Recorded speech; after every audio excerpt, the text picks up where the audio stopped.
Ça, c'est la seule expérience qu'Einstein ait réalisée et elle vient d'être retrouvée au musée d'Ampère à Paul-les-Mieux, près de Lyon. J'ai eu la chance de voir cet objet alors que Alfonso et Bernard venaient tout juste de le trouver. Quand on l'a trouvé, on nous a pris une photo, on était comme des gamins. Einstein, c'était un physicien, probablement le scientifique le plus connu au monde aujourd'hui avec ses théories de la relativité générale et restreinte. Et le cœur de son travail, c'était ça. C'était de la théorie, pas de l'expérience. Et pourtant, il a fait un pas de côté une seule fois dans sa vie pour faire une unique expérience dont le résultat est aujourd'hui enseigné dans toutes les écoles. Et c'est cette expérience qui vient d'être retrouvée. Mais là où c'est cocasse, c'est que son expérience aurait pu être encore plus incroyable s'il ne s'était pas trompé. Ça veut dire que la seule expérience qu'Einstein a faite, il a trouvé le moyen qu'elle soit fausse? Oui. Bienvenue en 1915. Einstein est en train de finir sa théorie de la relativité générale. Et avec un physicien hollandais qui s'appelle De Haas. De Haas et Einstein ils se sont intéressés aux travaux d'Ampère. Ils ont écrit une série d'articles dont le titre générique c'était « Démonstration de l'existence du courant moléculaire d'Ampère ».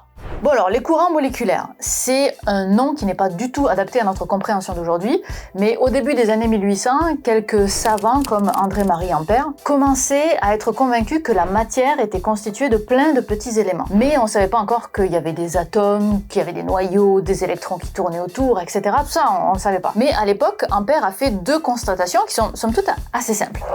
La première, si on prend un aimant et qu'on le coupe en deux, on n'a pas séparé le pôle sud et le pôle nord des aimants, on se retrouve avec deux aimants complètement fonctionnels. Ok, mais si je découpe encore cet aimant en deux, même chose, encore deux aimants fonctionnels. Et si je découpe encore en deux, mais encore en deux, et encore en deux, et ainsi de suite jusqu'à l'infini ou presque. Eh bien, l'expérience de pensée, l'intuition d'Ampère à ce moment-là, c'est de dire, ok, si j'arrive à le couper comme ça jusqu'à l'infini, j'aurai encore du magnétisme. Ça, c'était le premier point. Seconde constatation. Cette fois-ci, elle était expérimentale. Il avait pris un fil de courant, un fil électrique, tout simplement, et il avait constaté que quand on fait passer un courant électrique à l'intérieur du fil, mais que ce fil-là, on le met sous forme de boucle, eh bien, cette bobine de fil-là, chargée électriquement, se comporte comme un aimant. C'est ce qu'on appelle d'ailleurs un solénoïde. Vous avez peut-être vu des bobines comme ça. Bon, ça, c'est pas une bobine, c'est un Honda Mania, mais vous comprenez l'idée. Donc, si on arrive à créer du magnétisme en faisant une boucle de courant, sans doute que mon aimant qui est infiniment petit, c'est en réalité une boucle de courant microscopique à l'intérieur. Et ça, il les a appelés les courants moléculaires d'Ampère. Il imaginait donc que la matière était constituée de tout petits éléments, avec des boucles de courant. Et c'était ça qui créait le magnétisme. Et là, il ne le savait pas encore, mais il venait de comprendre qu'il y a des électrons en orbite autour de leur noyau, sans connaître la notion d'électron ni de noyau. Mais cette interprétation de l'origine du magnétisme, elle n'a pas conquis tous les scientifiques de l'époque, mais cette idée a fait son petit bonhomme de chemin plus tard, après la mort d'Ampère d'ailleurs. Il y a eu d'autres physiciens comme Maxwell qui ont essayé de démontrer cette existence de courants moléculaires qui n'ont pas réussi. Et c'était Einstein avec De Haas qui ont inventé une expérience qui a pu mettre en évidence ces courants moléculaires. Alors comment ils ont fait ? Eh bien, c'est sûr qu'un champ magnétique, ça se voit pas vraiment tout seul comme ça, là, comme ça se voit pas. Par contre, ça se voit très bien quand ils interagissent entre eux. Et donc c'est ça qu'ils ont essayé de reproduire. Une interaction entre des aimants pour comprendre qu'il y avait du magnétisme. Voici le principe. Ils prennent une barre de fer. On va dire que ça, ce rectangle-là, c'est ma barre de fer. Et cette barre de fer, elle est composée de plein d'atomes. Donc nous, on utilise le mot atome et électron, mais eux, ils n'avaient pas ces mots-là à l'époque. Et ces atomes ont chacun des électrons qui tournent autour de leur noyau, mais de façon complètement désorganisée. La rotation de chacun des électrons, elle va avoir une direction différente pour chaque atome.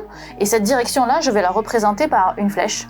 Certains sont dans un sens, certains sont dans l'autre, c'est désorganisé. Et on se retrouve avec le fait que, globalement, chacun de ces mini-champs magnétiques s'annule entre eux. Et la barre en elle-même, elle n'est pas magnétique. Ça, c'était la première étape. Deuxième étape, ça a été qu'autour de cette barre de fer, ils ont ajouté une bobine de fil électrique, donc un solénoïde, dans lequel ils ont fait passer un courant électrique. Typiquement, ça ressemblait à ça. On avait une bobine de fil, notre barre de fer à l'intérieur et du courant qui passait à l'intérieur de la bobine de fil. Okay. Et donc là, pour notre dessin, moi, la bobine de fil, évidemment, elle est en 3D comme ça, donc je vais la représenter comme si les fils, ils faisaient le tour comme ça de ma barre de fer. Et on l'a dit, quand on fait ça, qu'on a une bobine de fil avec un courant électrique à l'intérieur, ça se comporte comme un aimant et ça crée un grand champ magnétique à l'intérieur qui va se trouver le long de la barre de fer. Et là, forcément, ce gros champ magnétique-là va interagir alors avec chacun des mini-champs magnétiques de chaque atome de la barre de fer. Qu'est-ce que ça va faire? Ça va les réorienter tous dans la même direction. C'est exactement ce qui se passe avec des vrais aimants.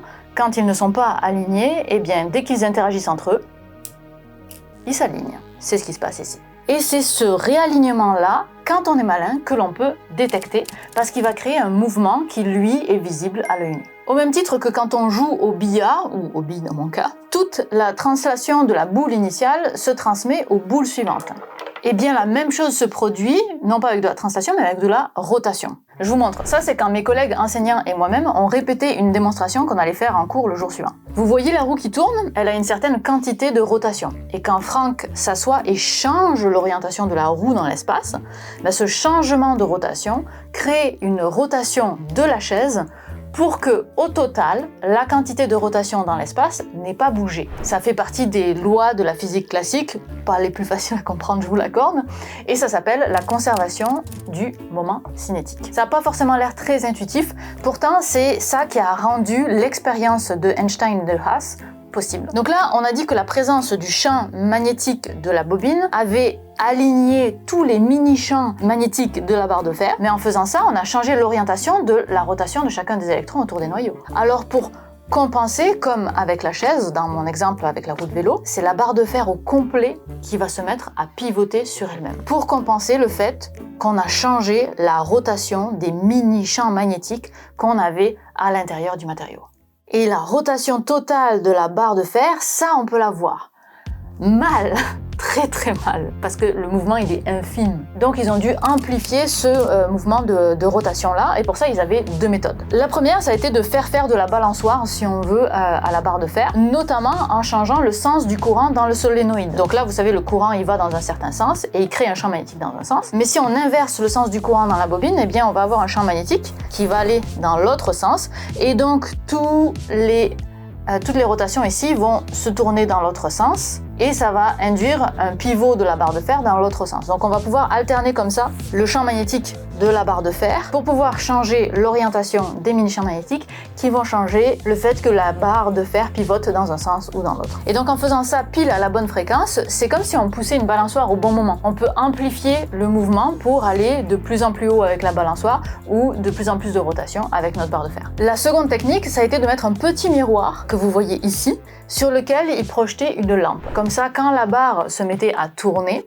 on pouvait voir un point de lumière plus loin sur le mur se déplacer plus simplement. Et c'est comme ça qu'ils ont pu voir le mouvement qui démontrait que l'intuition d'Ampère était bonne. Aujourd'hui, c'est la théorie actuelle de comment fonctionne l'électricité? Alors, le magnétisme, il est compris aujourd'hui comme dû, oui, à un mouvement des électrons, mais également à un mouvement magnétique intrinsèque. Okay. Des électrons, c'est ce qu'on appelle les spins. Ouais. Oui, tout à fait. Et à l'époque, Einstein et De Haas, c'était trop tôt. Et c'est ça que Einstein et De Haas ont loupé.